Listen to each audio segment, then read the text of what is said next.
When in the course of human events it becomes necessary for one people to dissolve the political bands which have connected them with each other, and to assume among the powers of the earth the separate and equal station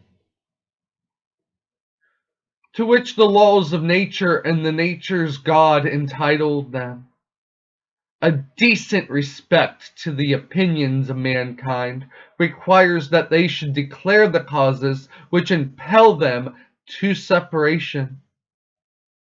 We hold these truths to be self-evident, that all men are created equal, that they are endowed by their Creator with certain unalienable rights, that among these are life, liberty, and the pursuit of happiness, that to secure these rights, governments are instituted among men, deriving their powers from the consent of the governed, that whenever any form of government becomes destructive of these ends, it is the right of the people to alter or to abolish it, and to institute new government, laying its foundation on such principles and organizing its powers in such form as to them shall seem most likely to affect their safety and happiness, produce, and the indeed will dictate that governments long established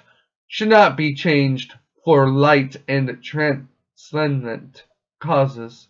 And accordingly all experience hath shown that mankind are more disposed to suffer, while evils are sufferable, than to right themselves by abolishing the forms to which they are accustomed. But when a long train of abuses and unsurpasses, pursuing invariably the same object, evinces a design to reduce them under absolute despotism, it is their right, it is their duty to throw off such government and to provide new guards for their future security. Such has been the patient sufferance of these states, and such is now the necessity which constrains them to alter their former systems of government. The history of the present, past, and future of any United States president is a history of repeated injuries and surpasses, all having in direct object the establishment of an absolute tyranny over these states. To prove this, let facts be submitted to a candid world. But let's not also forget the state government's roles in the tyranny opposed by the so-called local state and governors that were elected to represent their people, falling to the representation of their lobbyists over the people. All the lawmakers, senators, and president alike, along with the creation that they all created, that lie there stagnant, underrolling the people and subverting the republic to an oligarchy that ruins all the freedoms and liberties that were promised to all humans. But we will fight, because human rights exist all the time. Their new representatives, those lobbyists forementioned, voiding the contract to we the people to divert their allegiance to we the corporations, ignoring the people under the corporations' rule. Mayors, governors, and presidents in the past, present, and foreseeable future have ignored the voices of the people. Even when we can awaken our lobbyist-influenced representatives to actually represent us, they ignore their voices. The tyranny of the ignoring our voice makes the taxation of our wallets as taxation without representation. All politicians are stuck and entangled in a beast that is the deep state that lies in the buildings but never with a vote. Their existence is the biggest atrocity since they control so much of our lives, a stagnant force that influences our country over the people. The deep state, the lobbyists, the corporations, along with the mayors, governors, or presidents, and politicians whole, They are pushing our human rights out the window, subjecting the people to tyranny and terrorism. These government officials are terrorizing their own people. In every stage of these oppressions, we have petitioned for a redress in most humble terms.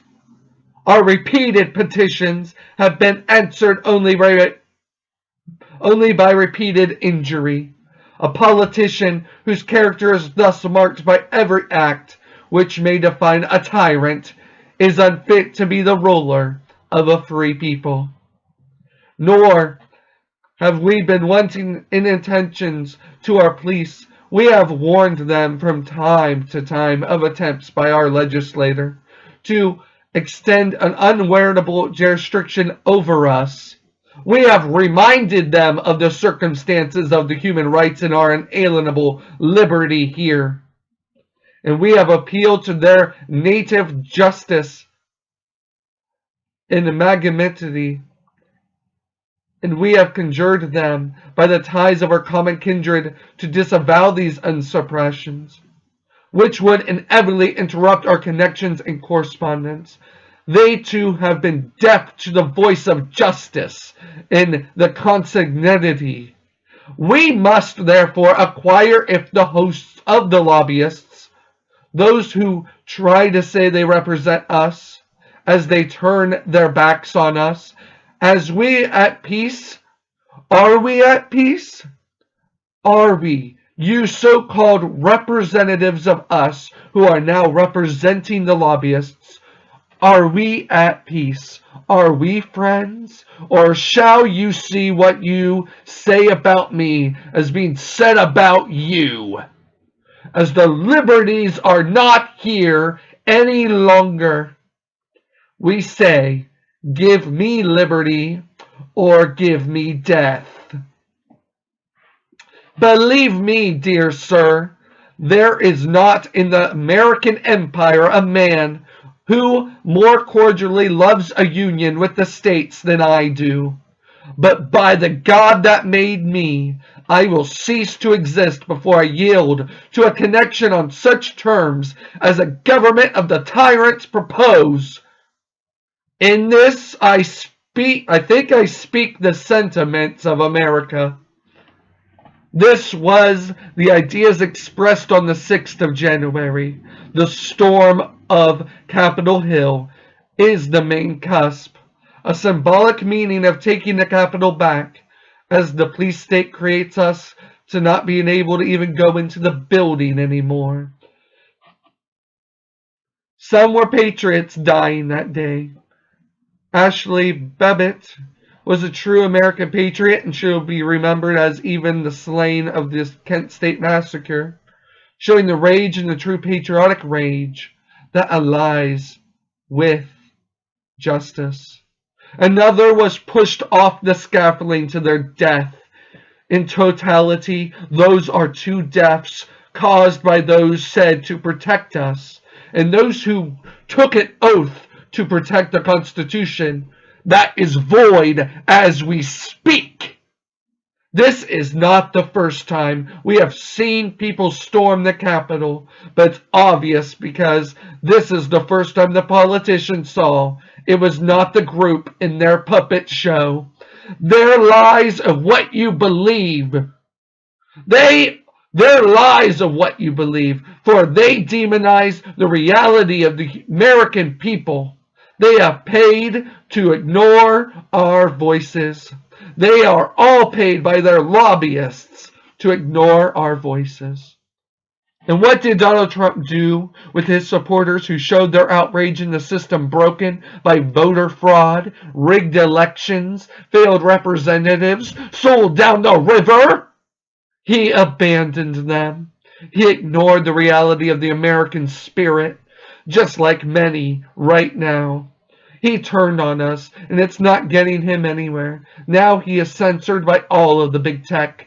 Him turning his back on has only gotten him stabbed by the mainstream media he sided with. They will arrest those at the 6th of January and will also arrest him. He was the Benedict Arnold of our time, but instead of safety, he receives jail time. He is too dumb, blinded by his allegiance to the arm of the state. You have to see the lobbyists subjecting our will include the police. It includes their unions that act as lobbyists, that push the elimination of our liberties all the time.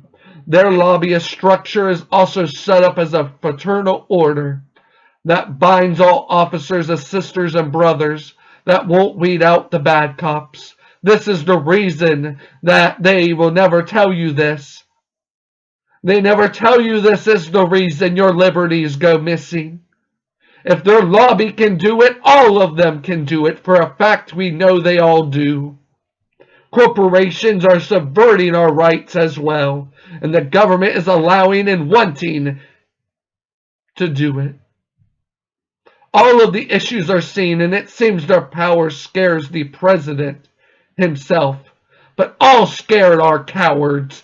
Even the corporations, big tech stole the president in charge's voice, making him silent on any of the big tech sites, making him unable to be heard, while Congress, Senate, and our governments are not already doing anything. It shows we are already in the land against free speech. Our liberty is going to go missing for the foreseeable future. All liberty is gone. Dissent is the cornerstone of democracy, and censorship is the cornerstone of totalitarianism.